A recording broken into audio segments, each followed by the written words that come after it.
আরাফাত, এরা আমায় মারতে এসেছিল। কিন্তু এটা জানে না যে যাকে মারতে এসেছে সে একটা ভয়ঙ্কর নরপিশাচ। ওই বড় মতন এই হলো, থামায় মারতে এসে নিজের প্রাণ হারালো। আচ্ছা শোন, লাশ দুটোকে গুম করে ফেল, এদের অস্তিত্ব যেন কেউ কোনোদিন খোঁজে না পায়। আচ্ছা ভাই, আপনি সেসব নিয়ে একদম টেনশন করবেন না। আমরা লাশ দুটোকে জায়গা মতন দাফন করে দেব। কেউ আর কোনোদিন তাদের খুঁজেও পাবে না। আর ভাই, আপনি এবার গিয়ে রক্তমাখা শরীরটা ধুয়ে ফেলুন। আচ্ছা আমি গেলাম, তোরা এদিকটা সামলে ফেল। তারপর সেখান থেকে বাসায় চলে এলাম। বাসায় এসে ওয়াশরুমে ঢুকে নিজেকে ধুয়ে মুছে হায়না থেকে মানুষরূপে ফিরে আসলাম। রাত বাজে তখন 11টা। বাসায় আমি ছাড়া আর কেউ নেই। আর থাকবেই বা কি করে, আমার তো পরিবার বলতে কেউ নেই, তাই একা বাসায় নিয়েই থাকি। তারপর ফ্রেশ হয়ে এসে শুয়ে পড়লাম। খাওয়া দাওয়ার কোনো মুড নেই। আর তার কারণ হচ্ছে, যেদিন আমি কাউকে দুনিয়া থেকে বিতাড়িত করি সেদিনই আমার খাওয়া দাওয়ার কোনো মুড থাকে না, তাই সেভাবেই ঘুমিয়ে পড়লাম। এদিকে পরের দিন সকালবেলায় ঘুম থেকে উঠে রেডি হয়ে নিলাম, কারণ আমাকে কলেজে যেতে হবে। আর হ্যাঁ, আমার পরিচয় তো দেওয়াই হয়নি। চলেন কলেজে যেতে যেতে সংক্ষিপ্ত করে পরিচয়টা দিয়ে দেই। আমি আকাশ মাহমুদ, সেটা তো কারোর অজানা নয়। লেখাপড়া অনার্স শেষ বর্ষে। আর পরিবার বলতে কেউই নেই। ছোট থেকেই এতিমখানায় বড় হয়েছে। আর বাকি সমস্ত কিছু গল্পের সাথে থাকলে জানতে পারবেন। সো আপনাদের সাথে কথা বলতে বলতে কলেজে এসে পৌঁছেছি। আমি কলেজের গেট দিয়ে প্রবেশ করতেই সবাই আমাকে দেখে মাথা নিচু করে ফেলে, কারণ তারা সবাই আমাকে ভালো করেই চিনে যে কলেজে ঘাড়তারা কেউ যদি থাকে সেটা হলাম আমি। তাই ভয়ে কেউ কখনো লাগতে আসে না। আর আমি এই পুরো কলেজে নিজের হুকুম চালাই। আর আমার মুখের উপরে কথা বলবে এমন কোনো বাপের বেটা জন্ম নেয়নি এই কলেজে। ঠিক তখনই আমার ক্লোজ ফ্রেন্ড মামুনের সাথে দেখা হয়। পুরো কলেজে এই মানুষটাই মাত্র একজন ব্যক্তি যে কিনা আমার সবচাইতে কাছের মানুষ, আর তার সাথেই আমার সমস্ত উঠা বসা। কিরে আকাশ, কখন আসলি? এই তো একটু আগে। তুই?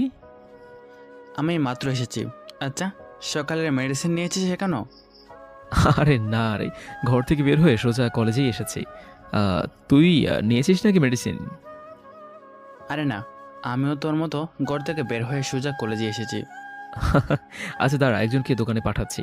ঠিক তখনই পাশ থেকে একটা ছেলে হেঁটে যাচ্ছিল। এই, এদিকে আয় তো। ছেলেটা আমার ডাক শুনে তাড়াতাড়ি করে আমার কাছে চলে আসে। জি ভাইয়া। তারপর পকেট থেকে টাকা বের করে ছেলেটার হাতে ধরিয়ে দিলাম আর বললাম, যা তো সামনের দোকান থেকে 2টা ব্যানসন সিগারেট নিয়ে আয়। ভাইয়া প্লিজ টাকাটা আপনার কাছে রেখে দিন, আমি আমার টাকা দিয়ে নিয়ে আসতেছি। আরে লাগবে না, তুই টাকাটা নে। ভাইয়া প্লিজ, আপনি টাকাটা রেখে দিলে অনেক খুশি হতাম। আচ্ছা ঠিক আছে, যা। তারপর ছেলেটা সিগারেট আনতে চলে গেল। আর মামুন এত সময় ধরে এই মেডিসিনের কথাই বলছিল। আচ্ছা বল, কিরকম হালচাল তোর? এই তো দোস্ত, তোর? আমার আর কি, ওই একই রকম কাটে দিনকাল। আচ্ছা আকাশ, তোকে তো একটা কথা বলতে ভুলে গেছে। আজ নাকি কলেজে অনার্স প্রথম বর্ষের অ্যাডমিশন পরীক্ষা হবে। সেই বিষয়ে কি তুই কিছু জানিস? হ্যাঁ, শুনেছিলাম। যাক, শুনলে তো ভালো, কারণ প্রথম সেকশনের অ্যাডমিশন হলে তো তাদেরকে কলেজের নিয়ম সম্পর্কে অনেক কিছুই জানতে হয়। সিনিয়রদেরকে রেসপেক্ট করার বিষয় সম্পর্কেও তাদের অবগত করতে হয়। আকাশ, তুই মনে হয় এখনও সেই পুরোনো দিনে পড়ে আছিস। শোন, তোকে একটা কথা বলি। কলেজে অ্যাডমিশন নিলেই বাকিদের মুখে আমাদের সম্পর্কে জেনে যাবে তারা। নিজেদের নাম ডাক ঢোল বাজিয়ে ওদেরকে জানানোর কোনো প্রয়োজন নেই। হ্যাঁ ঠিক বলেছিস, আসলে জিনিসটা আমার মাথায় ঘুরপাক খাচ্ছিল, কারণ গতবার নেতা মুজিবের ছোট ভাই এসব নিয়ে কত ঝামেলাই না করছিল। থাক বাদ দে, এখন সব কথা। ছোট ভাই সিগারেট নিয়ে এসেছে। এই যে ভাইয়া, আপনাদের সিগারেট। ধন্যবাদ ভাইয়া তোকে। আচ্ছা, কোনো সমস্যা হচ্ছে তোর কলেজে? ভাইয়া, একটা ছেলের সাথে একটা কথা নিয়ে বাড়াবাড়ি হয়েছে, সে আমাকে মারার হুমকি দিছিল। কোন ডিপার্টমেন্টের সে? আমাদের ডিপার্টমেন্টেরই। এখন সোজা গিয়ে ওরে বলবি আকাশ ভাই তোরে ডাকতেছে, ওর সাথে নিয়ে তুই সহ এখানে আসবি। আচ্ছা ভাইয়া। তারপর আমি আর মামুন বসে বসে আড্ডা দিচ্ছি। একটু পর ছেলেটা তার ডিপার্টমেন্টের ছেলেটাকে সঙ্গে করে নিয়ে আসে আমার কাছে। ছেলেটা মাথা নিচু করে দাঁড়িয়ে আছে। কিরে, তুই নাকি ওরে মারবি বলে হুমকি দিয়েছিস? ছেলেটা চুপচাপ দাঁড়িয়ে আছে আমার সামনে। কিরে, তুই কথা বলস না কেন? আমি যে তোরে কিছু জিজ্ঞেস করছি সেটা কি তোর কানে যায় নাই? ভাই হ্যাঁ দিয়েছিলাম হুমকি। ছেলেটার কথা শুনে রাগ উঠে গেল। আমি কলেজে থাকতে একজন আরেকজনকে মারার হুমকি দেয়। রাগটা আর কন্ট্রোল করতে পারলাম না। উঠেই ঠাস করে একটা লাগিয়ে দিলাম ছেলেটার গালে। আজকের পর থেকে ওইসব চিন্তা মাথা থেকে ঝেড়ে ফেল। এই ছেলে আমার ছোট ভাইয়ের মতন। ওরে মারা তো দূরের কথা, ওসব কথা নিয়ে যদি কখনো চিন্তাও করিস না তাহলে সোজা উপরের টিকিট কাইটা হাতে ধরাইয়া দেব। ভাই আমার ভুল হয়ে গেছে, আজকে পর থেকে আর কোনোদিন ওর সাথে ভেজাল করবো না। শুধু ওর সাথে কেন, কারোর সাথে করবো না। যা হইছে, এবার ক্লাসে যা। আর ভাইয়া শোন, এই ছেলে যদি নেক্সট টাইম কোনো ধরনের কোনো সমস্যা করে তাহলে সোজা আইসা আমার বলবি। শুধু সে না, পুরো কলেজের কেউ যদি তোর সাথে আইসা কোনো রকম সমস্যা করে আমারে জানাবি। আর নে এই টাকাটা, বলে ছেলেটার হাতে 100 টাকার একটা নোট গুজে দিলাম। তুই আর একদিন সিগারেট খাওয়াস, কিন্তু আজ যদি তোর টাকাটা না দেই সেটা এক ধরনের ঘুষ হয়ে যাবে। তাই টাকাটা দিয়ে দিলাম। যা, এবার মন দিয়ে ক্লাস কর। আচ্ছা ভাইয়া। ছেলেটা চলে গেল আর আমি আর মামুন আবার কথা বলায় ব্যস্ত হয়ে গেলাম। আজও ক্লাস করব না। আর আমরা প্রায় সময় ক্লাস না করে দুজন কলেজের বাইরে বসে আড্ডা দেই। দুজন মিলে আড্ডা দিচ্ছিলাম। ঠিক তখনই কলেজের ফার্স্ট ইয়ারের অ্যাডমিশনের জন্য মানুষ আসা শুরু হয়ে গেল। সবাই নিজের গার্ডিয়ান নিয়ে এসেছে। অ্যাডমিশনের লম্বা সিরিয়াল লেগে গিয়েছে প্রিন্সিপাল স্যারের রুমের বাইরে। সবাই কিন্তু অনলাইনে অ্যাপ্লাই করেছে, কিন্তু আজ আসার কারণ হলো প্রথম দিনের ফর্মালিটিস পূরণ করা। প্রিন্সিপালই আজকে সবাইকে দেখা করতে বলেছে। আমরা তাদের দিকে খেয়াল না করে নিজেদের মতন আড্ডা দিচ্ছিলাম। আড্ডা দিতে দিতে হঠাৎ করেই নজর পড়ল একটা মেয়ের দিকে, যে কিনা ধবধবে সাদা একটা জামা পরিধান করে গুটি গুটি পায়ে প্রিন্সিপালের রুমের সামনে গিয়ে দাঁড়ালো, যেখানে সবাই দাঁড়িয়ে অপেক্ষা করছে প্রিন্সিপাল স্যারের সাথে দেখা করার জন্য। সেখানে মেয়েটাকে দেখে আমার ধ্যান তার দিকেই আটকে গিয়েছে। কিরে, এই মেয়েটাকে তো আগে কখনো কলেজে দেখিনি। নতুন বর্ষে হয়তো অ্যাডমিশন নিতে এসেছে সে, কিন্তু তার গার্ডিয়ান কোথায়? সবাই নিজেদের গার্ডিয়ান এসেছে, কিন্তু সেই একাই কেন এলো? হাজারটা প্রশ্ন ঘুরপাক খাচ্ছে মেয়েটাকে নিয়ে। তখনই মামুন আমায় ধাক্কা দিল হাত দিয়ে। কিরে, কোন দুনিয়ায় হারিয়ে গেলি? দোস্ত, দেখ মেয়েটাকে। হ্যাঁ, সুন্দর আছে রে মামা। শুধু কি সুন্দর নাকি, আমার কাছে তো হুড়পড়ি লাগছে। এই ওয়েট, আকাশ, কিরে মামা, তুই এসব কি বলছিস? তোর মুখে তো আগে কোনোদিন কোনো মেয়ের প্রশংসা করতে শুনিনি। কাহিনীটা কি? আরে সেসব কিছু না। আর তাছাড়া সুন্দর মানুষ তো সুন্দর বলেই প্রশংসা করব না তো কি করব? মামা, আমার কাহিনী শিখাতে এসো না, পানি আমিও গুলিয়ে খেতে পারি। ধুর বেটা, আচ্ছা ছাড় এখন সব কথা। আচ্ছা যা, ছেড়ে দিলাম। কিন্তু একটা কথা না বললেই নয়, যে মেয়েটাকে কিন্তু তোর সাথে হ্যাপি বানাবে। সত্যি বলছিস? হ্যাঁ। তাহলে ধরে নে এটাই তোর ভাবি। এই তো মামা, এতদিন পর লাইনে এসেছিস। চল তো মেয়েটার কাছে। তারপর মামুনকে নিয়ে মেয়েটার কাছে চলে গেলাম। এই যে, তুমি একা কেন? আর তোমার প্রিন্সটা কোথায়? আসলে আমি তো শহরে নতুন উঠেছি কাজিনের বাসায়। আমার প্যারেন্টসরা তো এখানে থাকে না, তাই একাই এসেছি। আচ্ছা ঠিক আছে। মামুন, তুই ওকে সবার আগে স্যারের রুমে ঢোকানোর ব্যবস্থা কর। মামুন আকাশের কথা মতন সেই মেয়েটাকে সবার আগে স্যারের সাথে দেখা করতে পাঠিয়ে দিল। আর তারা দুজন বাহিরে দাঁড়িয়ে আছে, কিন্তু হঠাৎ এই প্রিন্সিপালের রুম থেকে চেঁচামেচির আওয়াজ কানে আসে। আর তার একটু পরে সেই মেয়েটা কান্না করতে করতে বেরিয়ে আসে। আকাশ মেয়েটাকে কান্না করতে দেখে অবাক হয়ে যায়। এই মেয়ে, কান্না করছো কেন? আসলে স্যার আমায় ঝাড়ি দিয়ে বের করে দিয়েছে প্যারেন্ট না নিয়ে আসায়। কি? মামুন চল তো। এই মেয়ে, তুমি চলো আমার সাথে। কোনো কথা বলা ছাড়াই মেয়েটার হাত চেপে ধরে তাকে নিয়ে প্রিন্সিপাল স্যারের রুমে ঢুকে পড়লাম। প্রিন্সিপাল স্যার আমায় দেখে বলল, কি হয়েছে আকাশ, হঠাৎ এমন তেলে ফুরে আমার রুমে প্রবেশ করলে যে? স্যার, এই মেয়েটাকে ঝাড়ি কেন দিয়েছেন আপনি? মেয়েটা তার প্যারেন্ট নিয়ে আসেনি তাই। ওর সমস্ত কিছু ওকে করেন। ওর গার্ডিয়ান আমি। আকাশ, কী সব বলছো তুমি? কি কথা একবার বললে কানে শুনতে পান না মনে হয়, হ্যাঁ? নাকি কানের পর্দা পরিষ্কার করানোর ব্যবস্থা করব? আকাশ, তুমি এমন বেয়াদবের মতো আচরণ করছো কেন? প্রিন্সিপালের কথাটা শুনে মেজাজটা খারাপ হয়ে গেল। আর আমার একবার মেজাজ খারাপ বা রাগ উঠলে শরীর নিজের কন্ট্রোলের বাইরে চলে যায়। তারপর হুট করে গিয়েই প্রিন্সিপালের কলার চেপে ধরলাম। এই বেটা স্যার, এই মেয়েটার সমস্ত কিছু ওকে কর, না হয় তোকেই কিন্তু আমি ওকে করে দেব। মনে রাখবি, এই মেয়ে আমার কিছু লাগে। আকাশের কথা শুনে প্রিন্সিপাল স্যার ঘাবড়ে যায়। আর তার থেকে বড় কথা, আকাশের রাগ দেখে মেয়েটা আকাশের হাতে ভয়ে পিছন থেকে চেপে ধরে। আচ্ছা আচ্ছা, করছি আমি। প্লিজ তুমি আমার কলারটা ছেড়ে দাও। ঠিক আছে, আজকের মতন বেঁচে গেলি। তবে হ্যাঁ, একটা কথা, মেয়েটার যাতে কোনো রকমের সমস্যা না হয় তোর এই কলেজে, তাহলে কিন্তু বেয়াদবির লিমিট আমি পার করে দেব। না না, মেয়েটার কোনো সমস্যা হবে না কলেজে। মেয়েটাও আকাশকে ছেড়ে দেয়। হ্যাঁ, চললাম আমি। আর এই মেয়ে, তোমার নামটা কি জানো? আমার নাম দিয়া। মাশাআল্লাহ, অনেক সুন্দর নাম। তোমার সমস্ত কিছু স্যার ওকে করে দিবে। তুমি কাজ শেষ করে একটু বাইরে এসে দেখা করো আমার সাথে। আচ্ছা। তারপর আমি আর মামুন বাইরে চলে আসলাম। তার একটু পর এই মেয়েটা কাজ শেষ করে বাইরে আসলো। তারপর তাকে ইশারা করে আমার কাছে আসতে বললাম। সে আমার কাছে আসতেই কেমন যেন একটা পাগল করা স্মেল নাকে ভেসে আসলো। সাথে সাথেই মেয়েটাকে টান দিয়ে নিজের কাছে নিয়ে আনলাম। আর হুট করেই তার কপালে একটা চুমু এঁকে দিলাম। এই দৃশ্য দেখে মেয়েটা আর মামুন দুজনেই হা করে তাকিয়ে আছে আমার দিকে। লজ্জায় পড়ে গেলাম দুজনের সামনে। আরে আকাশ, টেনশন নিস না, আমি কিছু দেখিনি। মামুনের কথা না হয় বাদ দিলাম, কিন্তু মেয়েটাকে কি বলবো এখন আমি? আফ, তাও কিছু একটা তো বলতে হবে। আসলে দিয়া, সরি, আমি কোনো একটা মোহে পড়ে গিয়েছিলাম। দিয়া আকাশের কথার কোনো উত্তর না দিয়ে চুপচাপ দাঁড়িয়ে আছে। আহ, দিয়া, তুমি কি রাগ করলে? না, রাগ করিনি।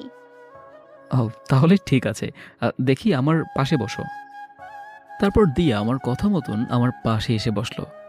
আমার ভিতরে কিছু একটা প্রবল গতিতে দৌড়াদৌড়ি করছে, কিন্তু কি সেটা বুঝে উঠতে পারছি না। তবে ভিতরে যত কিছুই হোক না কেন, উপরে আমি পুরোপুরি ফিট। আচ্ছা দিয়া, তোমার বাসা কোথায়? আমার বাসা গ্রামে। আমি পড়াশোনার জন্য আমার এক আত্মীয়র বাসায় উঠেছি। ওকে, যাক, ভালোই। তবে শোনো, কলেজে কোনো ঝামেলা হলে আমায় জানাবে, না হয় আমার নাম বললেই সব ঝামেলা মিটে যাবে। কিন্তু তুমি আমার নাম জানো তো? জি জানি, আপনার নাম আকাশ। প্রিন্সিপাল স্যার তখন আপনার নাম বলায় জেনেছি। হ্যাঁ, আমার নাম আকাশ। আচ্ছা, স্যার কবে থেকে কলেজে আসতে বলেছে? আগামীকাল থেকে। ঠিক আছে, সময় মতো চলে এসো।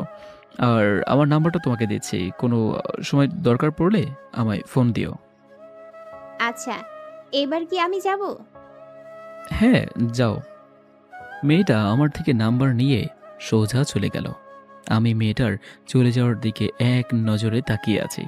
কিন্তু অবাক করা বিষয় ঘটল তখন, যখন আমি মামুনের দিকে তাকালাম। মামুন আমার দিকে চোখ পাকিয়ে তাকিয়ে আছে। কিরে মামুন, তোর আবার কি হলো?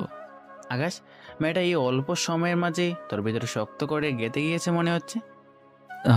আমি কিছু জানি না রে। না জানিস বললে তো হয় না আর, কারণ নিজের চোখে তো দেখলাম যে ছেলে কোনোদিনও কোনো মেয়েকে পাত্তা দেয় না, সে আজকে একটা মেয়েকে চুমু পর্যন্ত খেয়ে ফেলছে। শুধু তাই নয়, মেয়েটা ভালো মন্দ ও খোঁজও নেওয়া হচ্ছে আবার। আরে মামুন, কি শুরু করলি বলতো? হ্যাঁ, সত্যি বললে মানুষ যেতে যায়। থাক, আর কিছু বলবো না। হ্যাঁ, তুই আর কিছু না বললেই ভালো। তারপর মামুন চুপ হয়ে গেল। আর তখনই পকেটে থাকা ফোনটা বেজে ওঠে। ফোনটা হাতে নিতেই দেখি ছোট ভাই আরাফাতের ফোন। সাথে সাথে ফোনটা রিসিভ করলাম। কিরে, হঠাৎ এই অসময়ে ফোন দিলি যে? কিছু হয়েছে নাকি? না ভাই, তেমন কিছু না, তবে বিশাল একটা জিনিস হাতে লেগেছে। কি? ভাই, যেই ছেলেগুলো আপনাকে মারতে এসেছে তারা মাস্তান নামক একটা গ্যাংয়ের ছেলেপেলে। কিন্তু অবাক করা বিষয় হলো কেউ তাদেরকে হায়ার করেছে আপনাকে মারার জন্য। আর যে হায়ার করেছে সে একটা মেয়ে। আমি সেই মেয়েটা সম্পর্কে খোঁজ লাগিয়েছি, কিন্তু কোনো খবরই বের করতে পারিনি। তবু এটুকু বের করতে পেরেছি, মেয়েটা নাকি অনেক বড় মাফিয়া, যার ধরাছোঁয়ার কাছে যেতে হলে নাকি 1000 বছর লেগে যাবে। আরাফাতের মুখে এসব কথা শুনে থতমত খেয়ে গেলাম। হঠাৎই একটা মেয়ে আমায় মারার জন্য এরকম উঠে পড়ে লেগেছে কেন? আমি তো কারোর তেমন কোনো ক্ষতি করিনি। আচ্ছা ঠিক আছে, আমি দেখছি এসব বিষয় নিয়ে। আচ্ছা ভাই। হুম। আর ওইদিকে ছেলেপেলের কি খবর? হ্যাঁ ভাই, ভালোই। যাক, ভালোই হলো। আচ্ছা শোন, এখন ফোন রাখলাম, পরে কথা বলবো না তোর সাথে। তারপর ফোন রেখে দিলাম। আর ফোন রাখতেই মামুন জিজ্ঞেস করলো, কি রে, কি হয়েছে রে? আরে আরাফাত খবর দিল আমায় যে ছেলেপেলেগুলো মারতে এসেছিল তাদেরকে নাকি কে কন্ট্যাক্ট দিয়েছে। আর যে কন্ট্যাক্ট দিয়েছে সে নাকি একটা মেয়ে। কি সাংঘাতিক ব্যাপার। আরে বাদ দে এখন ওসব কথা, আর চল এখন এখান থেকে যাওয়া যাক। হ্যাঁ চল, আমি বসে যাব। তারপর দুজনের আড্ডা শেষ করে উঠে গেলাম। আর দুজনেই বাসায় যাওয়ার জন্য রওনা দিলাম। দেখতে দেখতে বাসায় পৌঁছে গেলাম।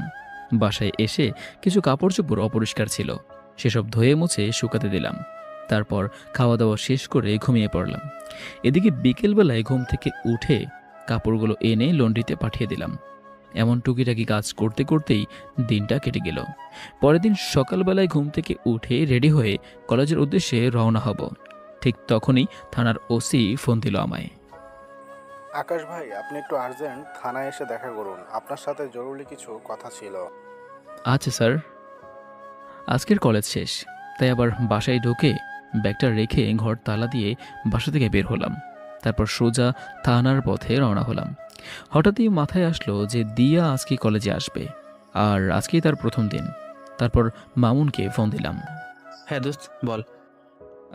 আজ হয়তো কলেজে আসা হবে না, তুই একটু দিয়াকে দেখে শুনে রাখিস, কারণ আজকে তার প্রথম দিন, তার যাতে কোনো ধরনের কোনো সমস্যা না হয়। আচ্ছা, তুই সেসব নিয়ে চিন্তা করিস না, আমি কলেজের সামনেই আছি, আমি সবটা দেখছি। মামুনের সাথে কথা শেষে আকাশ ফোন রেখে দেয়। আকাশ থানার উদ্দেশ্যে রওনা হয়। আর এদিকে মামুন দিয়ার জন্য অপেক্ষা করছে।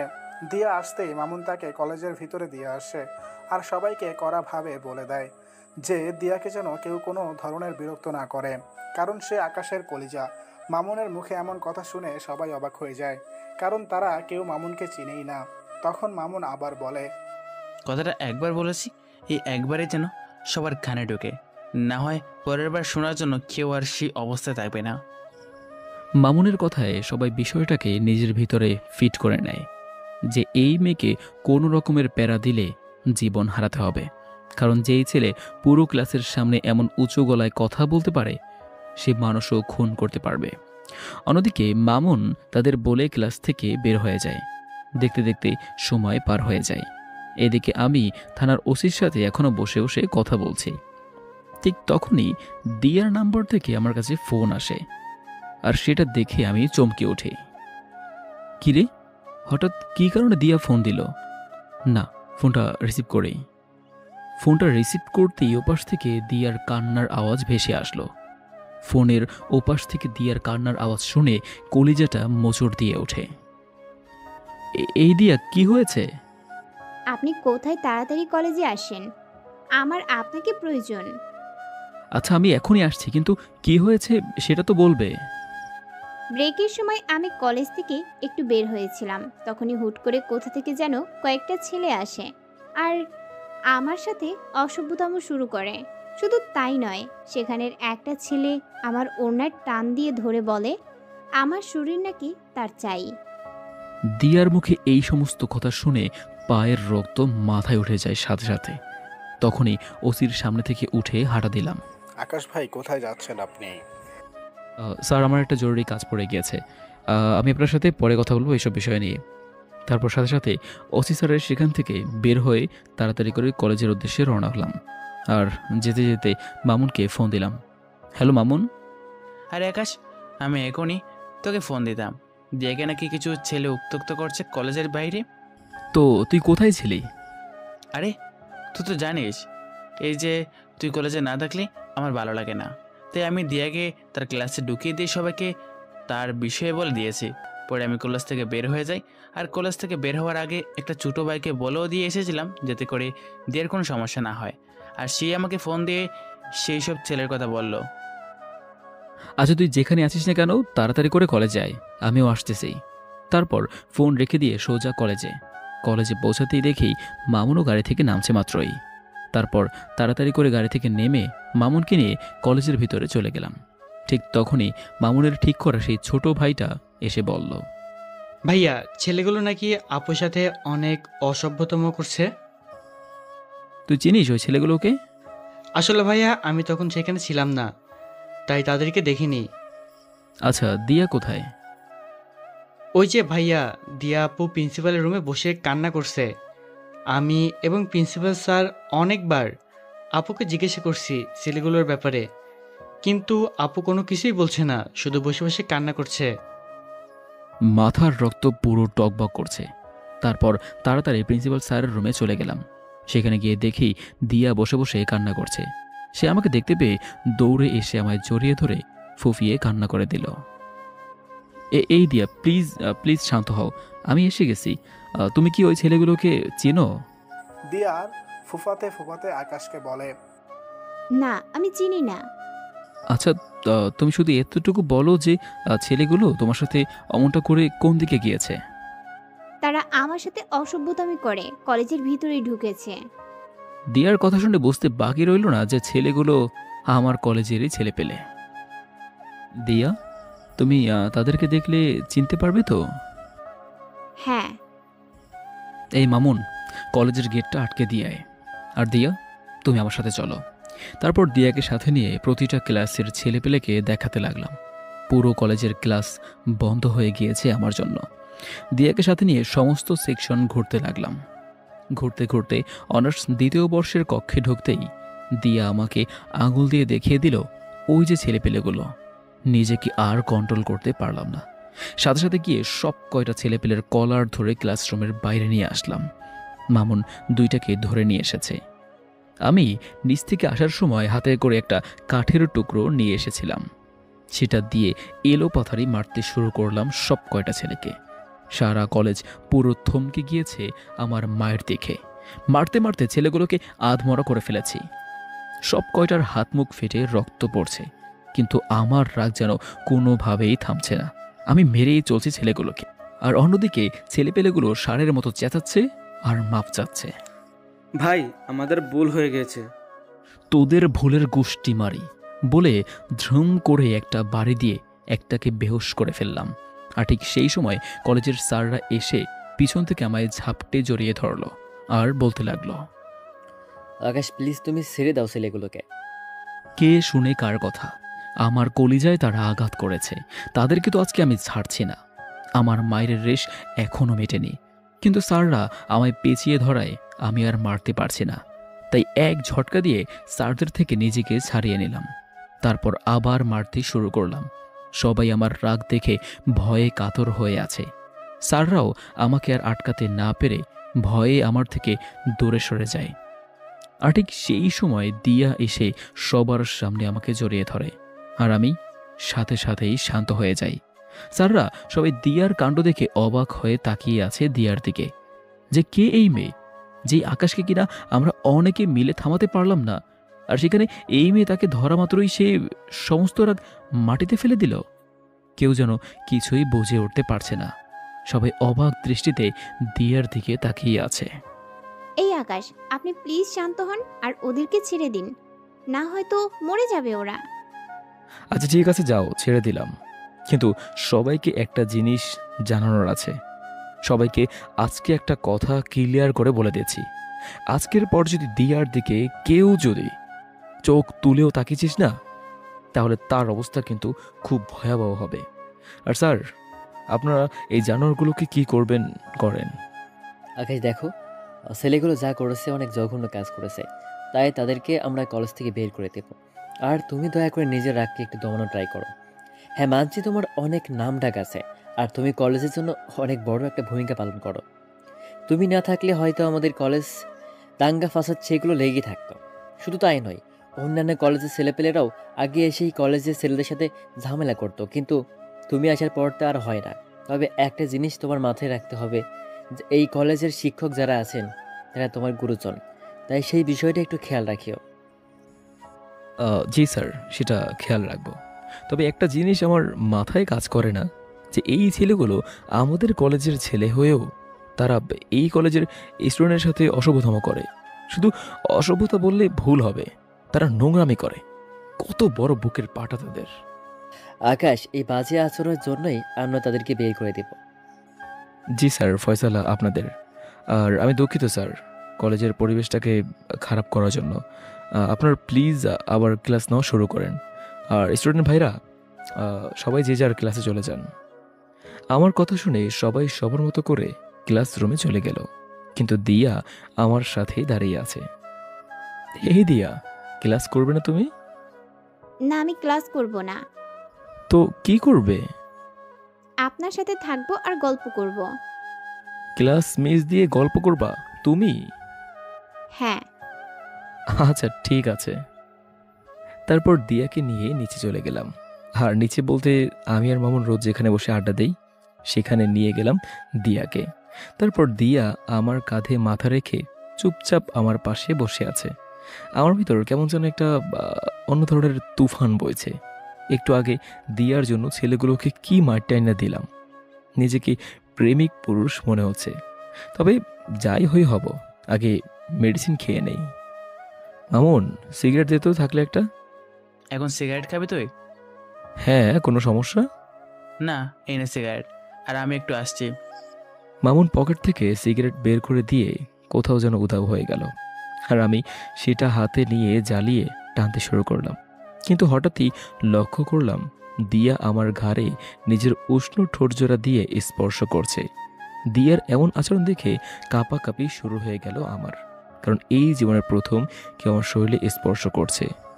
সে এবার আমার কাঁপুনিটাকে আরও বাড়িয়ে দিল, আমার ঘাড়ে চুমু খাওয়া আরম্ভ করলো।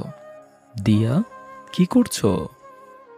আপনার সিগারেটের ধোঁয়ায় আমার অনেক সমস্যা হচ্ছে, তাই সমস্যা দূর করতে আমি আমার কাজ করছি। মানে কি দিয়া? মানে হলো, আপনার ওই সিগারেটের ধোঁয়া আমাকে যন্ত্রণা দিচ্ছে, তাই আমি সেই যন্ত্রণা থেকে মুক্তি পেতে আপনার ঘাড়ে স্পর্শ করছি।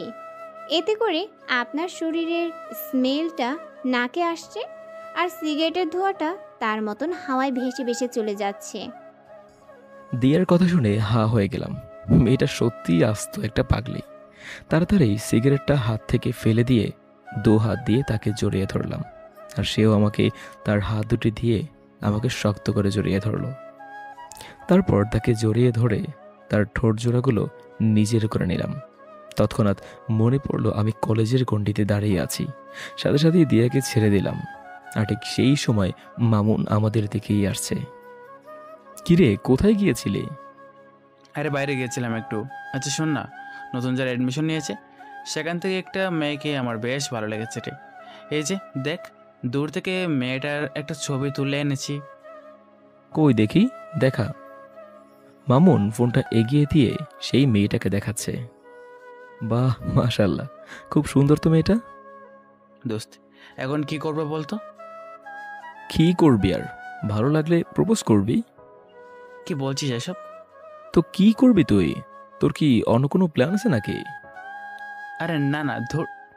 তাহলে যেটা বলেছি সেটাই কর। আর তবে আগে একটু ভালো করে দেখে শুনে নে, পরে গিয়ে প্রপোজ করিস, ঠিক আছে? আর দরকার হয় দিয়ে তোকে সাহায্য করবে এই বিষয়ে।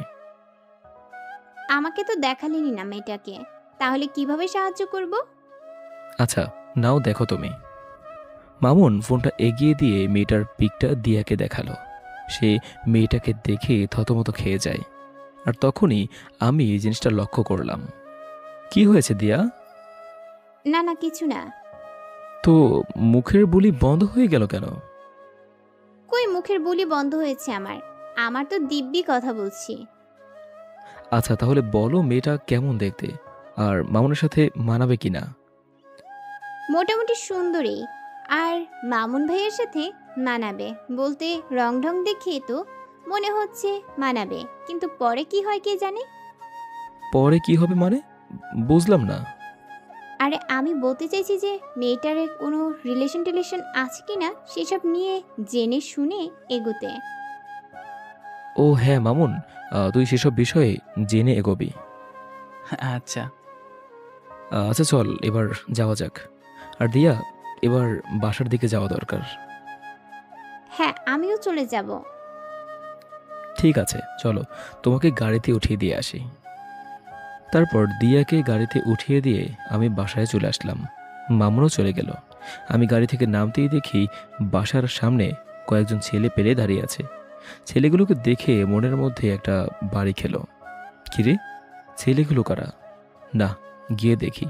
আরেকটু সামনে যেতেই দেখতে পেলাম আরাফাত ঘরের দরজায় বসে আছে। সে আমাকে দেখতে পেয়ে উঠে দাঁড়িয়ে গেল। কিরে, হঠাৎ তুই এখানে? আর ছেলেপেলেগুলো কে? ভাই, একটা জিনিস দেখাতে এসেছি আপনাকে। আর ছেলেগুলো আমাদের দলের এই ছেলে পেলে, কিছুদিন আগে আমাদের গ্রুপে জয়েন হয়েছে। ও আচ্ছা, তা কি দেখাবি দেখি। আরাফাত পকেট থেকে ফোনটা বের করে আমার হাতে দিয়ে বলে, ভাই ছবিটা দেখেন, এই ছবির মেয়েটাই নাকি সেই মাফিয়া মেয়েটা যে আপনাকে মারার জন্য ছেলেগুলোকে সুপারি দিয়েছে। আরাফাতের হাত থেকে ফোনটা নিয়ে ছবিটার দিকে তাকাতেই বড়সড় একটা শট খেলাম। ও আল্লাহ, এটা কি করে সম্ভব? এটা তো সেই মেয়ে যাকে মামুন পছন্দ করে, যার ছবি সে আমাকে আর দিয়াকে দেখিয়েছিল। আরাফাত, তুই কি শিওর এটাই সেই মেয়ে? ভাই তথ্য তো সেমনটাই পেলাম। কিন্তু আমার কেন জানি মনে হচ্ছে এই মেয়েটা সেই মাফিয়া মেয়েটা না। তবে আবার সন্দেহের তালিকা থেকেও বের করতে পারছি না, কারণ এই মেয়ের পিক মামুন এনে দেখালো, আবার সেই মেয়ের সাথেই মাফিয়া মেয়েটার সংযুক্ত। সবকিছুই কেমন যেন গোলমাল পাকিয়ে যাচ্ছে। আচ্ছা আরাফাত, তুই না বলছিলি যে সেই মাফিয়া মেয়েটার ধারে কাছেও যাওয়া সম্ভব না, কিন্তু এখন তোরা এত সহজে এই মেয়েটার পিক পেলি কোথায়? হ্যাঁ আমি বলেছিলাম, কিন্তু ভাই খবরে তো মেয়ের পিকই দিল। ভালো করে দেখ কোনো ভুল মেয়ের পিক দিয়েছে কিনা। ভাই সেটা কি করে সম্ভব? যে আমাদের জন্য সবসময় কাজ করে, যে আমাদেরকে সবসময় সমস্ত রকমের তথ্য দেয়, সে মানুষটা আশা করি আমাদেরকে ভুল ইনফরমেশন দিবে না। তাও ঠিক বলেছিস। আচ্ছা ঠিক আছে, মেয়েটার বিষয়টা আমি দেখছি, কারণ মেয়েটা আমার চোখের সামনেই চলাচল করে বা করতে হবে। ওকে ভাই। আরাফাতরা চলে গেল, কিন্তু আমার ভিতরে এখনো সেই জিনিসটাই ঘুরপাক খাচ্ছে যে আরাফাত যার ছবি দেখালো সেই মেয়েটাই কি সেই মাফিয়া? না, এর উত্তর আমার জানা নেই। তবে একটা জিনিস বলতে পারে যে এই মেয়েটাই যদি সেই মাফিয়া হয় তাহলে মামুনকে সতর্ক করতে হবে আমার। কিন্তু সে না জানি আমাকে আবার ভুল বোঝে বসে। ধুর, কিছুই যেন ভাবতে পারছি না আর। যা হবে পরে দেখা যাবে, আগে নিজের মাথা ঠান্ডা করি। তারপর বাসায় ঢুকে বিছানায় গা এলিয়ে দিলাম। সাথে সাথে ঘুম চলে আসলো। গোসল, খাওয়া দাওয়া সমস্ত কিছুই রসতলে গিয়েছে। এক ঘুমে বিকেল হয়ে গেল। ঘুম থেকে উঠে ফ্রেশ হয়ে নিলাম। তারপর গায়ে একটা শার্ট গায়ে দিয়ে বাসা থেকে বের হয়ে গেলাম। আর বের হওয়ার পর মামুনকে একটা ফোন দিয়ে পার্কে আসতে বললাম। তারপর আমি বাসা থেকে বের হয়ে সোজা পার্কে চলে আসলাম। আর সেখানে গিয়ে দেখি মামুন আগে থেকেই হাজির। কিরে, তুই কখন আসলি? আরে একটু আগে আসলাম। আচ্ছা মামুন, তোর যে মেয়েটাকে ভালো লেগেছে তার সম্পর্কে কিছু জানিস কি? আরে না, তেমন কিছু জানি না, তবে তার নাম আর তার বিষয়ে টুকিটাকি কিছু জানতে পেরেছি। মেয়েটার নাম হলো ফাহা। আর সে নাকি অনেক চুপচাপ স্বভাবের একটা মানুষ, কোনো ছেলের সাথেই নাকি সে মিশে না। আর তার এই জিনিসটাই আমার সবচেয়ে বেশি ভালো লেগেছে। আর তার নামটা যেমন সুন্দর, তার চালচলনও তেমন সুন্দর। আমার যে করেই হোক ফাহা খেয়ে চাই, ওকেই আমি নিজের বউ বানাবো। মামুনের কথা শুনে কিছু বলার মতো ভাষা খুঁজে পাচ্ছি না, কারণ ওর বিষয়ে যা জানি তা মামুনকে বললে তার মনটা খারাপ হয়ে যাবে। আর তাছাড়া সে আমায় ভুলও বুঝতে পারে যে তার ভালো আমার সহ্য হয় না। যাই হোক, ওকে এখন কিছুই বলা যাবে না, কারণ এখনও আমি পুরোপুরি শিওর জানি না যে এই মেয়েটাকে। আগে আরও পাকাপোক্তভাবে শিওর হয়ে নেই, পরে না হয় মামুনকে জানানো যাবে। আচ্ছা শোন, যাই করিস না কেন ভেবে চিন্তে করবি। হ্যাঁ সেটা তো করবই। আচ্ছা চল, চা বা কফি কিছু খাওয়া যাক। হ্যাঁ চল। তারপর মামুনের সাথে একটা কফি শপে গেলাম। পরে সেখানে বসে কফি খেতে খেতে অনেকটা সময় আড্ডা দিলাম। এরপর ঘরে চলে আসি। তারপর নিত্যদিনের ন্যায় সেদিনটাও কাটিয়ে দিলাম ঘরের মাঝে। পরের দিন সকালবেলা ঘুম থেকে উঠে কলেজে চলে গেলাম। আজ নিয়ত করেছি ক্লাস করব, তাই সেই মোতাবেক ব্যাগ নিয়ে কলেজে চলে এসেছি। ঠিক তখনই মামুনের দেখানো সেই মেয়েটা আমার চোখের সামনে দিয়ে হেঁটেই তার ক্লাসরুমে চলে যাচ্ছিল। আমি তার দিকে বাঁকা চোখে তাকিয়ে আছি, দেখছি কোনো রকম কোনো কিছু চোখে পড়ে কিনা, কিন্তু কিছুই বলল না। তবে একটা জিনিস নোটিস করেছি যে মেয়েটা কেমন যেন স্বাভাবিক না। মানুষ হাঁটাচলা করলে আশেপাশে একটু হলেও দেখে, কিন্তু তার নজর ছিল একদম মাটির দিকে। মেয়েটাকে নিয়ে মনের ভিতর একটা কৌতূহল জাগলো, তাকে নিয়েই ভাবছিলাম। ঠিক তখনই দিয়া এসে আমাকে তার হাতের আঙুল দিয়ে খোঁচা দেয়। এই যে মশাই কি করছেন, আর এত গভীর মনোযোগ দিয়ে কি ভাবছিলেন? আরে না, তেমন কিছু না, এমনিই দাঁড়িয়ে আছি। আচ্ছা তুমি কখন এলে? এই তো এক্ষুনি। আপনি? আমি একটু আগে এসেছি। আচ্ছা শোনো, তুমি একটা দায়িত্ব দিলে সেটা পালন করতে পারবে? কি দায়িত্ব? তুমি মামুনের পছন্দ করা মেয়েটার দিকে একটু নজর রাখো তো, যে সে কি করে বা তার আচার আচরণ কেমন। হঠাৎ ওই মেয়েকে নিয়ে আপনার চিন্তার মাত্রা বাড়লো কেন শুনি? আরে মামুন আসলে মেয়েটাকে অনেক বেশি ভালোবেসে ফেলেছে, তাই আর কি বিষয়টা একটু ভালো মন্দ জানার জন্য তোমাকে বললাম আর কি। কারণ আমি চাই না আমার বন্ধু কোনো খারাপ মেয়ের সাথে রিলেশনে যাক। আরে সে তো খারাপ না। মানে তার বিষয়ে তুমি কি করে জানলে? এ আসলে হয়েছে কি, মেয়েটার চালচলন দেখে খারাপ মনে হয়নি, সেটা বলতে চেয়েছিলাম। দিয়ার কথা শুনে কেমন যেন একটা খটকা লাগলো। আচ্ছা তাও খবর নাও, আর এখন গিয়ে সোজা ক্লাসে মন দিবে। আরেকটা কথা, আমি যেন কখনো তোমায় কোনো ছেলের সাথে হাসি ঠাট্টা করে কথা বলতে না দেখি। বারে, হাসি ঠাট্টা করলে কি হবে? কারণ তুই খালি আমার সাথে হাসি ঠাট্টা করবি। কেন কেন? আমি আপনার সাথে কেন হাসি ঠাট্টা করতে যাব? কারণ তুই আমার। ইস, আমায় কি নিজের নামে রেজিস্ট্রি করে রেখেছেন নাকি? মেয়েটার কথা শুনে মেজাজ খারাপ হওয়ার উপক্রম হচ্ছে। হ্যাঁ, তোকে আমি নিজের নামের রেজিস্ট্রি করে নিয়েছি, আর এখনও করব বলে এক টান দিয়ে দিয়াকে নিজের বাহুডোরে নিয়ে নিলাম। তারপর তার সমস্ত মুখমণ্ডলে চুমু খেতে লাগলাম। চুমু খেতে খেতে তার ঠোঁটে এসে আটকে গিয়েছি। হঠাৎই সে আমার থেকে নিজেকে ছাড়িয়ে নিল। এই পাগল হয়ে গেছেন আপনি? মানুষের সামনে এমন আচরণ কেউ করে? আমি করি, কারণ তুই খালি আমার। আচ্ছা ঠিক আছে, আমি না হয় আপনার, কিন্তু মানুষজন দেখলে কি ভাবে বলুন তো? কে কি ভাববে সেসব নিয়ে আমার কোনো মাথা ব্যথা নেই। আমার মাথা ব্যথা হচ্ছে তোমাকে নিয়ে। তুমি কোনো ঝামেলা না করলেই হয়। আচ্ছা হয়েছে, এবার পাগলামো বন্ধ করুন। আর আমি কোনো ঝামেলা টামেলাতে নাই, আর ঝামেলা করতে চাইলেও তো করতে পারবো না, কারণ আপনি আমায় আস্ত গিলে খেয়ে ফেলবেন। শুধু গিলে খাবো না, সেদিন একদম জোর করে তোকে নিজের করে নেব। দুনিয়ার মহলে আর আসতে দেব না। বাপরে বাপ, কি সিরিয়াস টাইপ মানুষ আপনি। হ্যাঁ আমি অনেকটা সিরিয়াস। আচ্ছা এবার ক্লাসে যাও, অনেকটা সময় নষ্ট হয়েছে কথা বলে। তোমার ক্লাসও হয়তো শুরু হয়ে গিয়েছে। ঠিক আছে যাচ্ছি। তারপর দিয়া ক্লাসে চলে গেল, আর অন্যদিকে আমি আমার মতন করে ক্লাসে চলে আসলাম। সবাই আমাকে ক্লাসে দেখে চুপ হয়ে গেল। আমার ক্লাসের স্যার এখনও আসেনি। তারপর আমি স্বাভাবিকভাবে একটা টেবিলের উপর বসে পড়লাম। তার কিছু সময় পর মামুন আসলো। সে এসে আমার পাশেই বসলো। দুজনে একটু কথা বলে স্যারের জন্য অপেক্ষা করছি। কিছুক্ষণ পর অপেক্ষার প্রহর কাটল। স্যার ক্লাসে চলে এসেছে, আর এসে ক্লাস নিতে শুরু করলো। আজকে অনেকটা ক্লাস করেছি, আর মাত্র 1 ঘন্টা বাকি। এই মামুন, আজকের মতো এখানেই ক্লাস শেষে, আজকে আর ক্লাস করব না। আচ্ছা চল, আমিও বেরিয়ে যাব। শেষ ঘন্টা না করে মামুনের সাথে বেরিয়ে গেলাম। ক্লাস থেকে বের হয়ে মামুনকে বললাম, মামুন চল তো দিয়ার ক্লাস থেকে ঘুরে আসি। হ্যাঁ চল, এই সুযোগে আমিও ফাহাকে দেখতে পারবো। তারপর মামুনকে নিয়ে দিয়ার ক্লাসের সামনে চলে আসলাম। আর দিয়া আমাকে দেখতে পেয়েই ক্লাস না করে সকলের সামনে ব্যাগ হাতে নিয়ে চলে এলো। এই দিয়া, ক্লাস করবে না? না, আমি ক্লাস করব না। এই মেয়ে, আর 1 ঘন্টা বাকি আছে ক্লাস শেষ হতে, ক্লাসটা শেষ করে বের হও। দিয়া হঠাৎ করেই সকলের সামনে চেঁচিয়ে ওঠে।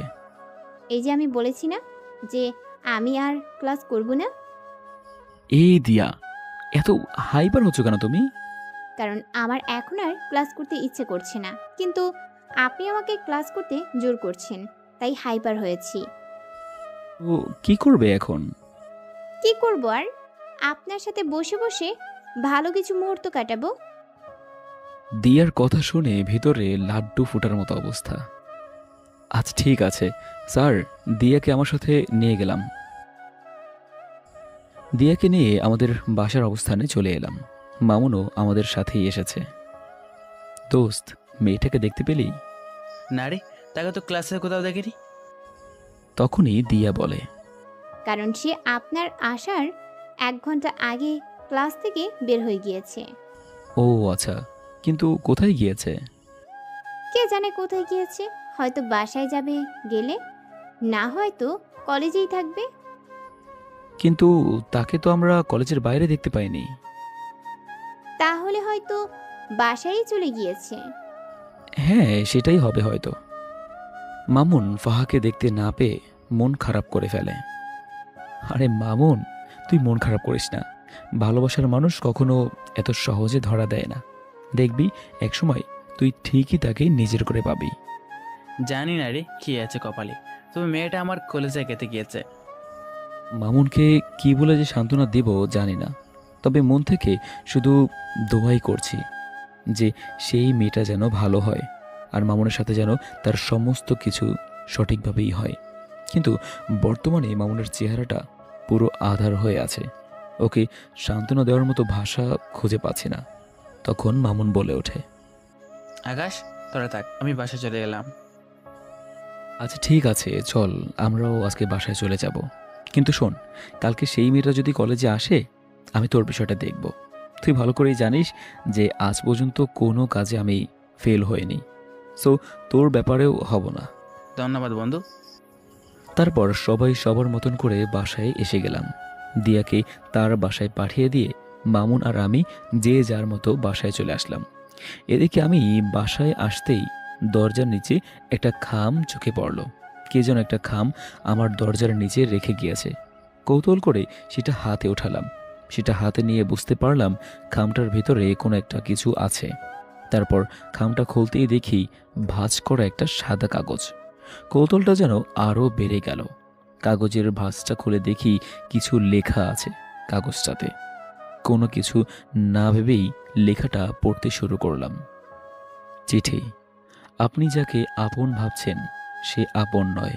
মনে রাখবেন, বিকেল বেলায় সূর্য মেঘের আবরণে ঢেকে গেলে পরের দিন সকালে সেই সূর্যই আবার নতুন রূপে আকাশে উদিত হয়।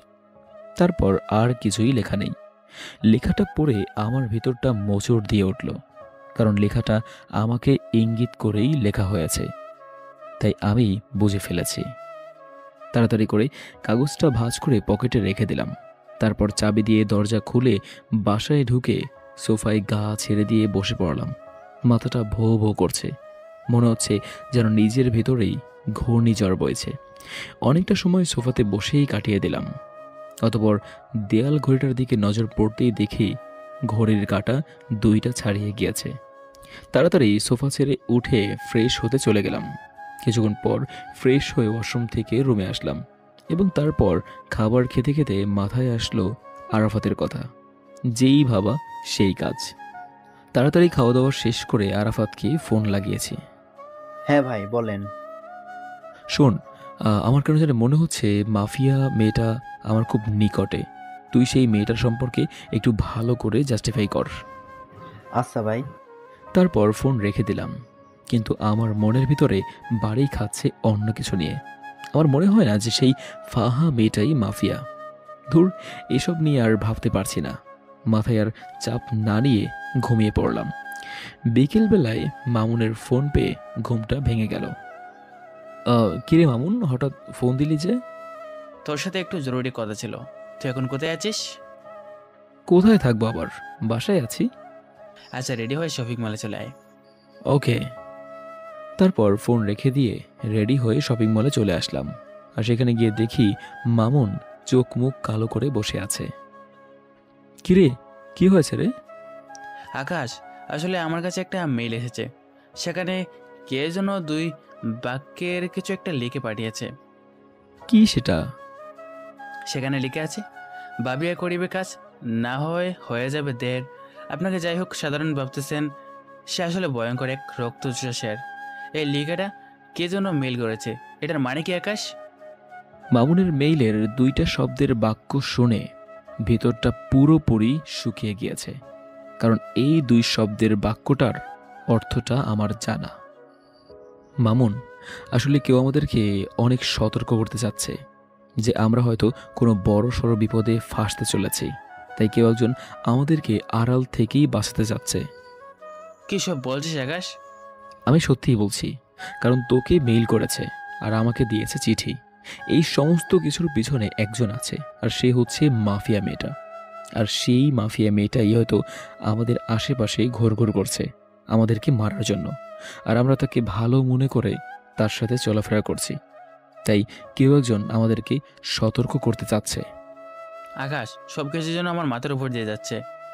আচ্ছা, তুই সব নিয়ে টেনশন করিস না। তুই শুধু ফাহার বিষয়টা নিয়ে ভাব, বাকি সমস্ত কিছু আমি সামলে নেব।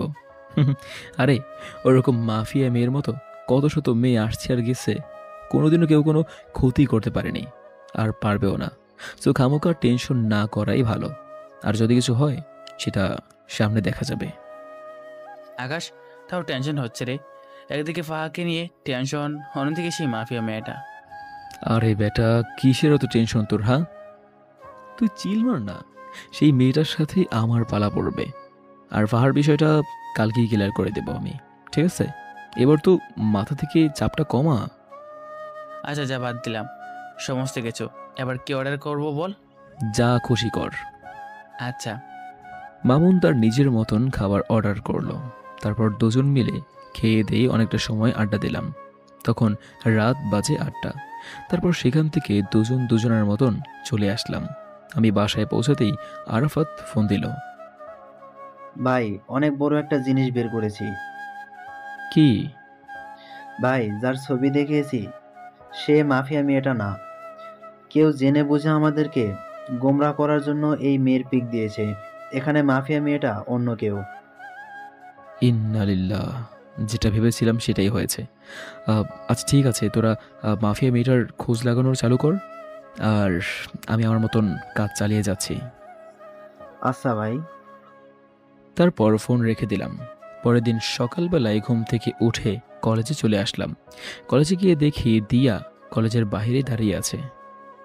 দিয়া, বাইরে দাঁড়িয়ে আছো কেন? আপনার জন্যই অপেক্ষা করছিলাম। ও তাই? হুম। আচ্ছা চলো, ভিতরে চলো। তারপর দিয়াকে নিয়ে কলেজের ভিতরে ঢুকে পড়লাম এবং আমাদের সেই বসার প্লেসটাতে বসে পড়লাম। দিয়াকে আজ কেন জানি খুশি খুশি লাগছে, কিন্তু আমার ভিতরে সেই মেয়েটাকে নিয়ে জটলা পেকে আছে। এই যে আপনার চোখ মুখ কালো কেন? আরে না, এমনিতেই। আমার তো মনে হয় না যে এমনিতেই। আমার তো মনে হচ্ছে যে কিছু একটা হয়েছে। আরে না, বললাম তো। আচ্ছা ঠিক আছে, না হলে নাই। এবার দেখি, আমায় জড়িয়ে ধরে বসুন। হঠাৎ এমন পাগলামো করার মানে? পাগলামো কোথায় করছি? হ্যাঁ, আমি আমার প্রিয় মানুষটাকে জড়িয়ে ধরতে চেয়েছি, এটাতে পাগলামো কোথায়? দিয়ার কথাটা শুনে তালা লেগে গেল। মেয়েটার মনে হয়তো আমার জন্য জায়গা হয়ে গিয়েছে, কিন্তু সে স্থির নেই। সে নিজেই আমাকে জড়িয়ে ধরে কাঁধে মাথা রাখলো। ঠিক তখনই দেখি ফাহা নামক মেয়েটা আসছে, আর তার পিছনে পিছনে মামুন। দিয়া, আমাকে ছাড়ো তো একটু, আমি ফাহার সাথে একটু কথা বলবো মামুনকে নিয়ে। দিয়া আমার কথা শুনে আমাকে ছেড়ে দিল, আর তারপর আমি সেখান থেকে উঠে ফাহার কাছে চলে গেলাম। এই যে ফাহা, তোমার সাথে আমার কিছু কথা আছে। ভাইয়া, আমি জানি আপনি আমাকে কি বলবেন, কিন্তু বিশ্বাস করুন আমার মনের অবস্থা ভালো নেই। কিছু একটা নিয়ে অনেক ঝামেলায় আছি। যদি কিছু মনে না করেন তাহলে কথাটা কালকে বললে হয় না? ফাহার কথা শুনে থতমত খেয়ে গেলাম। আমি কি বলতে চাচ্ছি সেটা সে জানলো কি করে? মাথায় কিছুই খেলছে না। তাও নিজেকে স্বাভাবিক রেখেই বললাম, আচ্ছা ঠিক আছে, কালকে বলবো। ধন্যবাদ ভাইয়া। মেয়েটা তারপর চলে গেল। আর তখনই মামুন এসে হাজির। দোস্ত কি বললো রে? তেমন কিছুই বলেনি। আর বলবেই বা কি করে, কারণ আমি তো তোর কথা তাকে বলেইনি। কারণ তার নাকি আজকে মন খারাপ, তাই সে কালকে শুনবে বলে বলেছে আমাকে। ও, আল্লাহ জানে কি রিয়াকশন আসে ওর। মামুন, তুই নিশ্চিন্তে থাক। আর একটা জিনিস আমি লক্ষ্য করেছি, সে কিন্তু তোর বিষয়ে অলরেডি খবর পেয়ে গিয়েছে। কারণ তার হাবভাব দেখে সেটা আমি বুঝে নিয়েছি। সেটা কি করে জানলো? কি করে জেনেছে সেটা আল্লাহ মালুম, তবে সে যে জেনেছে সেটা আমি শিওর। আকাশ, এখন কি হবে আল্লাহ জানে। কি আর হবে, সে তোর বউ হবে। আকাশ, তুই ঠাট্টা করছিস এখনো? আরে ঠাট্টা না, সত্যিই বললাম। সত্যি হলে তো ভালোই। আচ্ছা চল এবার ক্লাসে যাওয়া যাক। তারপর সবাই সেখান থেকে উঠে যে যার মতন ক্লাসে চলে গেলাম। আজও প্রায় অনেক কয়টা ক্লাস করেছি, তবে শেষের ঘন্টাটা আর করিনি। শেষের ঘন্টা না করে আমি আর মামুন কলেজের বাইরে একটা খালি জায়গায় এসেছি। সেখানে দাঁড়িয়ে দাঁড়িয়ে সিগারেট খাচ্ছি। হঠাৎই দেখি সেদিন কলেজে যেই ছেলেগুলোকে আমি মেরেছিলাম দিয়ার জন্য, সেই ছেলেগুলো আরও সাথে অনেক ছেলেপেলে নিয়ে আমার দিকে এগিয়ে আসছে এবং সবার হাতেই লাঠিচোটা। ছেলেগুলোকে দেখে আমি মামুনকে বললাম, মামুন তাড়াতাড়ি জায়গা ত্যাগ কর এখান থেকে। কিন্তু কেন? কারণ এখানে একটা বড় সড় ঝামেলা হবে। তুই তাড়াতাড়ি জায়গাটা ত্যাগ কর, আমি এদিকটা দেখছি। না, আমি তোর ছেড়ে কোথাও যাচ্ছি না, যা হবে দেখা যাবে। তুই আসলেই একটা ঘাওড়া মামুন। হ্যাঁ, যা বলার বলতে পারিস। আমি মামুনকে আর কিছু না বলে তাড়াতাড়ি করে আরাফাতকে মেসেজ করে বলে দিলাম। অন্যদিকে ছেলেপেলেগুলো আসতে আসতে আমার কাছেই চলে আসলো। তারা এসেই আমার আর মামুনের উপর প্রহার করতে শুরু করে। অনেক কয়জন ছেলেপেলে তাদের, আর এদিকে আমি আর মাত্র মামুন। কিন্তু আমরাও কম না, আমরা প্রতিঘাত করতে শুরু করলাম। ঠিক সেই সময় হঠাৎ করেই ফায়ারিংয়ের আওয়াজ কানে ভেসে আসলো। সাথে সাথেই সবাই স্টপ হয়ে গেল। চোখ পাকিয়ে চারপাশ দেখতে লাগলাম। চোখের সামনে কিছুই দেখতে পেলাম না, কিন্তু যেই না পিছনে ফিরেছি তখনই দেখি প্রায় শতাধিক ছেলেপেলে আমার পেছনে দাঁড়িয়ে আছে। সবার হাতে ভয়ঙ্কর ভয়ঙ্কর অস্ত্র। আমি তাদের দেখে থতমত খেয়ে গেলাম, কারণ এত ছেলেপেলে তো আমার না, আর আমার হলেও আরাফাতকে তো দেখতে পাচ্ছি না। ঠিক সেই সময় তাদের ভিতর থেকে দিয়া আর ফাহা নামক মেয়েটা সামনে বেরিয়ে আসে। এই দৃশ্য দেখে পায়ের নিচ থেকে যেন মাটি সরে গিয়েছে আমার। তখন ভাবতে লাগলাম, কে এই দিয়া আর ফাহা? থ হয়ে সেই জায়গাটাতেই দাঁড়িয়ে আছি। অন্যদিক থেকে দিয়া হাতে একটা স্টিক নিয়ে আমার দিকে এগিয়ে আসছে। দিয়ার কর্মকাণ্ড দেখে ভিতরটা যেন মরুভূমির মতো শুকিয়ে গিয়েছে। দিয়া আকাশের দিকে এগিয়ে যাচ্ছে হাতে হকি স্টিক নিয়ে। দিয়ার কাণ্ড। তো বন্ধুরা, এতক্ষণ ধরে গল্পটি শুনেছ। গল্পটি তোমাদের কাছে কেমন লাগছে? যদি গল্পটি ভালো লেগে থাকে এবং এ ধরনের গল্প আরও শুনতে পছন্দ করো, তাহলে এক্ষুনি নিচে থাকা সাবস্ক্রাইব বাটনটি টিপে আমাদের পরিবারের একজন সদস্য হয়ে যাও এবং গল্পটি কন্টিনিউ করো। আর হ্যাঁ, একটি সুন্দর কমেন্ট করতে কিন্তু ভুলবে না। দেখে আকাশের 12টা অলরেডি বেজে গিয়েছে, কিন্তু তবুও সে নিজেকে স্ট্রং রাখার ট্রাই করছে। দিয়া হকি স্টিক হাতে নিয়ে আকাশের শরীরে ধ্রাম করে একটা বাড়ি বসিয়ে দেয়, আর আকাশ সাথে সাথে চোখ অফ করে ফেলে। কিন্তু দিয়া বাড়িটা আকাশকে না মেরে মাটিতে মারে। আকাশ চোখ খুলতেই দেখে সে ঠিকঠাকভাবেই দাঁড়িয়ে আছে, আর দিয়া তার সামনে দাঁড়িয়ে মিটমিট করে হাসছে। কিরে পাগল, ভয় পেয়েছো বুঝি? আকাশের মুখ দিয়ে কোনো কথাই বের হচ্ছে না, সে রবটের মতন দাঁড়িয়ে আছে। এই পাগল, ভয় পাওয়ার কিছু নেই। আমি তোমায় মারবো না, আমি মারবো তাদেরকে যারা তোমায় মারতে এসেছে। তারপর দিয়া সেই লাঠিটা নিয়ে সেই ছেলেগুলোকে উড়াধুরা মারতে শুরু করে। ছেলেপেলেগুলো দিয়ার এত বিশাল দলবল দেখে প্রতিঘাত করার মতন দূর সাহসও করতে পারছে না। দিয়া সব কয়টা ছেলেকে মারতে মারতে তাদের অবস্থা 12টা বাজিয়ে দেয়। সব কয়টা ছেলে রক্তাক্ত অবস্থায় মাটিতে পড়ে আছে। দিয়া আজ যেন কোনো হিংস্র পশুর রূপ নিয়েছে। আর অন্যদিকে সবাই দিয়ার দিকে চোখ বড় বড় করে তাকিয়ে আছে, বিশেষ করে আকাশ, যে কিনা আগের দিয়ার সাথে এখনের দিয়াকে কোনোভাবেই মিলাতে পারছে না। সে শান্তশিষ্ট একটা মেয়ে হিসেবে দিয়াকে চিনত, আর সে দিয়াই কিনা ভয়ঙ্কর রূপ নিয়ে সামনে চলে এলো। দিয়ার এমন রূপ দেখে তার মনের ভিতরে খালি একটা জিনিসই বাড়ি খাচ্ছে, যে এই দিয়াকে। আর ঠিক সেই সময়ই দিয়া ছেলেগুলোকে মেরে রক্তাক্ত অবস্থায় এসে আকাশের সামনে দাঁড়ায়। অপরদিকে ঠিক একই সময়ে আকাশের ছেলেপেলে চলে আসে। তার ছেলেপেলেকে দেখে আকাশের বুকে একটু সাহস আসে, যদিও সে একা লড়াই করতে ভয় পায় না। কিন্তু এখানে তো লড়াই না, সে কারোর ভয়ঙ্কর রূপ দেখছে। আকাশের নীরবতা দেখে দিয়া বলে ওঠে, কি হলো, এতটা ঘাবড়ে গেছো কেন? দিয়া, কে তুমি? জানতে চাও কি আমি? হ্যাঁ। আমি সেই মাফিয়া যে কিনা তোমায় মারার জন্য লোক পাঠিয়েছিলাম। দিয়ার মুখে এমন কথা শুনে আকাশ থতমত খেয়ে যায়। আর অন্যদিকে আকাশের ছেলেপেলেরাও ক্ষিপ্ত হয়ে যায় দিয়ার উপরে। দিয়ার মুখে এসব কথা শুনে আরাফাত বলে ওঠে, ভাই, এদের সব কয়টাকে আজ এখানে মেরে দাফন করে দিব। আরাফাতের কথার প্রতি উত্তরে দিয়া বলে, এই ছেলে, এই ভুল কখনো করতে যাস না। আমায় মারতে এসে উল্টো তোরাই মারা পড়বি। দিয়া, তাহলে আমার সাথে এভাবে ছলনা করার মানে কি? আর যদি আমাকে মারারই হতো তাহলে এভাবে ছলনা না করে আমাকে মেরে ফেললেই তো পারতে। এই ছেলে, একদম চুপ। তোর ওই মুখ যেন আর একটা বাজে কথাও না শুনি। আর আমি এখন কি বলি সেটা মন দিয়ে শোন। হ্যাঁ, আমি তোকে মারতে চেয়েছিলাম, কারণ আন্ডারওয়ার্ল্ডের মাফিয়াদের সাথে নাকি তুই বাড়াবাড়ি করেছিস। আর তাছাড়া দেশের অনেক কয়জন নেতাও নাকি তোর জন্য কিছু করতে পারে না। তাই তারা সবাই মিলে প্ল্যান করে তোকে মেরে ফেলার। তাই আমাকে পাঠিয়েছে তোকে মারার জন্য। কিন্তু আমি জানি যে তোরও অনেক ক্ষমতা আছে। তুইও চাইলে আমার সাথে বরাবরের মতো টক্কর দিতে পারিস, বা আমায় মেরেও ফেলতে পারিস ব্যতিক্রম হলে। কিন্তু আমি এমন কোনোটা ঝামেলা চাই না, কারণ আমি যেদিন প্রথম এই কলেজে আসি সেদিন তুই আমার চোখের পানি মুছে দিয়ে আমার কপালে চুমু খেয়েছিস।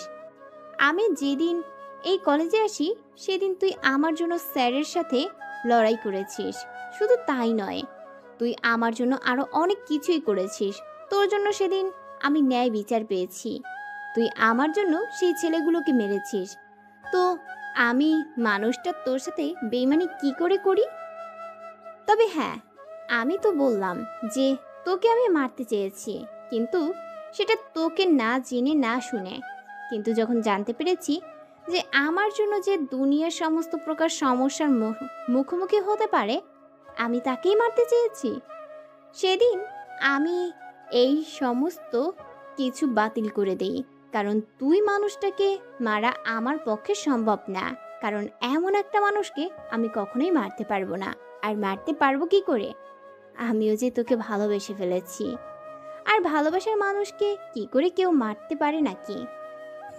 দিয়ার কথা শুনে হাজার বোল্টের একটা শট খেলাম। দিয়ার কথাগুলো শুনে যেন আমার সমস্ত শরীর পাথরের রূপ ধারণ করে নিয়েছে। এত বড় ঝটকা আমি এই জীবনে প্রথম খেলাম। কি হলো, কথা বলছো না যে? দিয়া, তুমি কি সত্যিই বলছো এসব? হ্যাঁ বাবা, আমি সত্যি বলছি। আমি আমার কলিজার গায়ে কোনো দিনও হাত দিব না। দিয়ার কথা শুনে নিজেকে আর স্থির রাখতে পারলাম না। সাথে সাথে এক টান দিয়ে দিয়াকে নিজের বুকে নিয়ে নিলাম। শক্ত করে জড়িয়ে ধরে রেখেছি দিয়াকে। আর দিয়াও আমার বুকে মাথা রেখে চুপটি করে পড়ে আছে বুকের মাঝে। আর অপরদিকে আমার চোখ জোড়া দিয়ে টুপ টুপ করে পানি পড়ছে।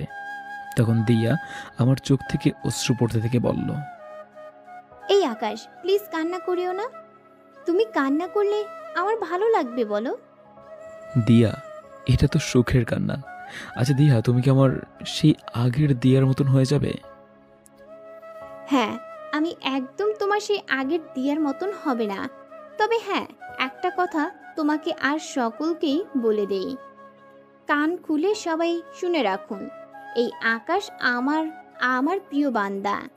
ওর দিকে কখনো যদি কেউ চোখ তুলে তাকায় তাহলে তার 12টা আমি বাজিয়ে দিব। সে যত বড় বাপের বেটা হবে না হোক, বুক ফেরে কলিজা বের করে হাতে নিয়ে নিব একদম। দিয়ার কথা শুনে সবাই অবাক হয়ে যায়। ঠিক তখনই ফাহা নামক মেয়েটা আকাশ আর দিয়ার দিকে এগিয়ে এসে বলে, কি ভুল? ম্যাম, আমি আপনার অগোচরে একটা কাজ করেছি, যেটা হলো আমি যখন জানতে পারি আপনি যাকে মারতে এসেছেন সেই লক্ষ্মী ভাইয়াটা, তখন আমি ওনাকে সতর্ক করার জন্য ওনার বাসায় কয়েকটা চিঠি দেই, যাতে করে তিনি সতর্ক হয়ে যান আর আপনার হাত থেকে বেঁচে যান। কিন্তু আমি জানতাম না যে আপনি ওনাকে ভালোবাসেন আর মারার প্ল্যান বাতিল করেছেন। কি তুই আমার লোক হয়ে ওর পক্ষ নিয়েছিস এতদিন? ম্যাম সরি, আসলে বিশ্বাস করুন ভাইয়াটা মানুষের ভালো করতে গিয়ে বড় বড় নেতাদের কাছে খারাপ হয়েছে। শুধু তাই নয়, ওনার জন্য এই কলেজে কোনো নারী ঘটিত সমস্যা হয় না। আমি যখন ওনার এইসব কর্মকাণ্ড সম্পর্কে জেনেছি বা দেখেছি, তখন তিনাকে আর সাপোর্ট না করে পারলাম না। ফাহা, তুই আমার সাথে বেইমানি করার ফল স্বরূপ মৃত্যু ডিজার্ভ করিস, কিন্তু এজন্যই তোকে মারলাম না বা বেঁচে গেলি। যে তুই যাই করিস না কেন, সবটাই আমার প্রিয় মানুষের জন্য করেছিস। ম্যাম প্লিজ, আপনি আমার উপর রাগ করে থাকবেন না। না, তোর উপরে আমার কোনো রাগ নেই, কিন্তু একটা অর্ডার পালন করতে হবে আমার। কি সেটা ম্যাম? আমার কলিজার একজন বন্ধু আছে যার নাম মামুন। ওই যে ভাইয়াটা দাঁড়িয়ে আছে, উনি তোকে ভালোবাসে। ম্যাম সেটা আমি আগেই জেনেছি। তাহলে আর দেরি কিসের? যা গিয়ে সব কিছু ঠিকঠাক করে নে।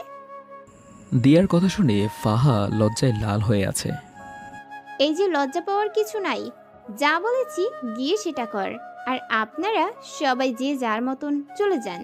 যাদেরকে মেরেছি তারা এভাবেই পচে মরুক। আকাশ, তুমিও তোমার ছেলেপেলেকে চলে যেতে বলো। আচ্ছা। এই আরফাত, তোরা সবাই চলে যা, তোদের সাথে আমার পরে কথা হবে। আচ্ছা ভাই। তারপর সবাই সবার মতন করে চলে যায়। এদিকে আমি আমার ছেলেপেলেগুলোকে চলে যেতে বলি। অন্যদিকে দিয়ার কথা মতন ওর ছেলেরাও চলে যায়। আর এদিকে আমি দিয়াকে নিয়ে কলেজের ভিতরে প্রবেশ করি। তারপর আমাদের বসার স্থানে গিয়ে দুজনে মিলে বসে বসে গল্প করতে শুরু করি।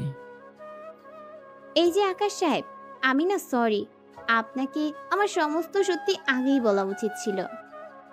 দিয়ার কথা শুনে আবারও থতমত খেয়ে গেলাম, কারণ মেয়েটা মিনিটে মিনিটে তার রূপ পরিবর্তন করছে।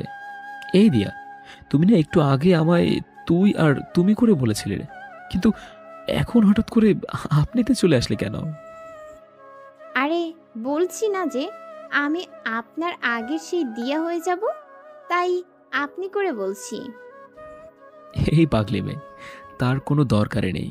হ্যাঁ, তুমি আগের মতন হয়ে যাও, কিন্তু তাই বলে তুমি বলে ডেকো, কারণ তোমার মুখে আপনি থেকে তুমি শুনতেই বেশি ভালো লাগে। তাই বুঝি? তাই। আচ্ছা দিয়া, তোমায় একটা কথা বলি। হ্যাঁ বলো। তুমি যে আমাকে মারতে এসেও মারলে না, এতে কি তোমার ক্ষতি করবে না ওরা, যারা তোমায় আমাকে মারার জন্য ঠিক করেছে? ইস, বললেই হলো নাকি? হ্যাঁ, ওরা কি জানে যে আমার কলিজার কত পাওয়ার?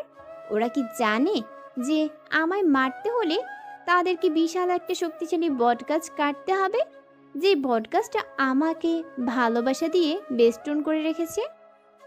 দিয়ার কথা শুনে শরীরটা নাড়া দিয়ে উঠল খুশিতে। দিয়া, সত্যি তোমাকে পেয়ে আমি অনেক খুশি। আমিও তোমাকে পেয়ে অনেক খুশি। দিয়ার আকাশ কথা বলছে নিজেদের মতন। ঠিক সেই সময় মামুন আর ফাহা মিটমিট করে হাসতে হাসতে তাদের দিকে এগিয়ে আসে। কিরে বেটা মামুন, ফাহাকে পেয়ে আজকে অনেক খুশি মনে হচ্ছে।